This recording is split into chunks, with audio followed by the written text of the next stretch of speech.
नमस्कार मंडळी, वेलकम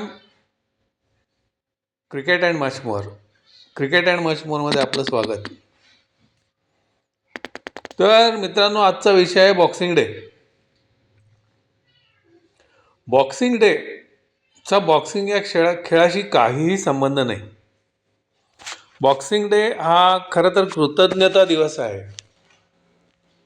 18व्या शतकात व्हिक्टोरिया राणीच्या कारकिर्दीत बॉक्सिंग डेची प्रथा सुरू झाली.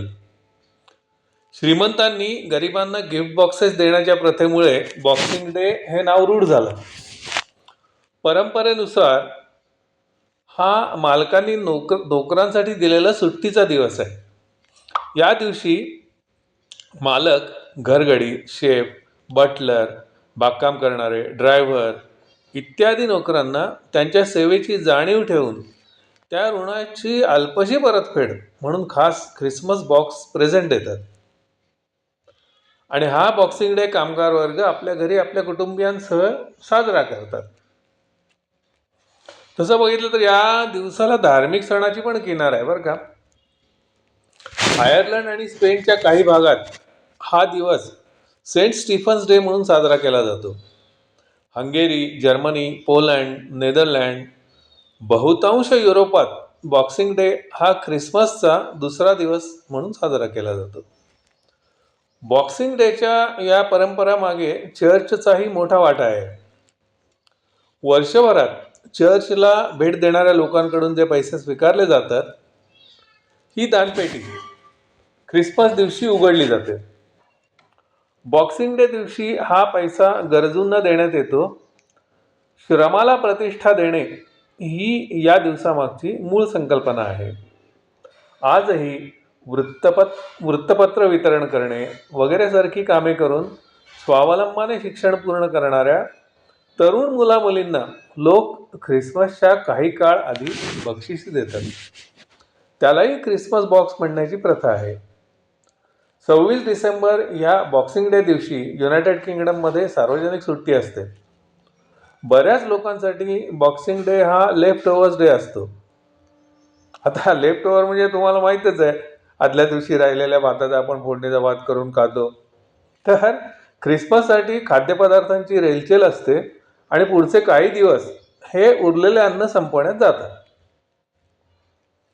ख्रिश्चन समजुतीप्रमाणे ख्रिसमसच्या दुसऱ्या दिवशी म्हणजेच 26 डिसेंबरला समाजातील गरीब बांधवांना मदत करण्यासाठी त्यांना भेटवस्तू, मिठाई, गरजेच्या वस्तू वगैरे बॉक्समध्ये पॅक करून भेट देतात.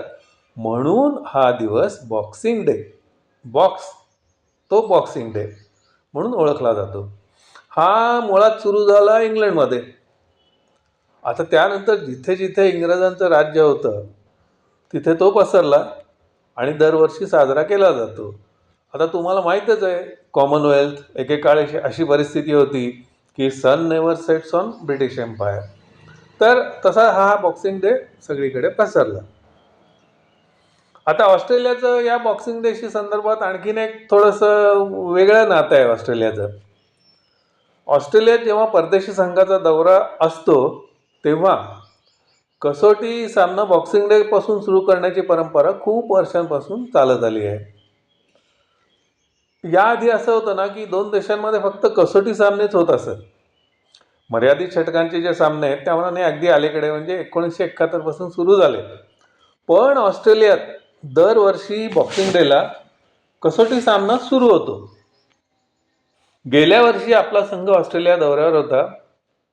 बॉर्डर गावस्कर मालिकेतला तिसरा कसोटी सामना MCG येथे खेळला गेला होता. मित्रांनो, आठवतंय का? तेव्हा सॅम कॉन्स्टास या 19 वर्षाच्या तरुणाने भारतीय गोलंदाजी अगदी निष्प्रभ करून टाकली होती.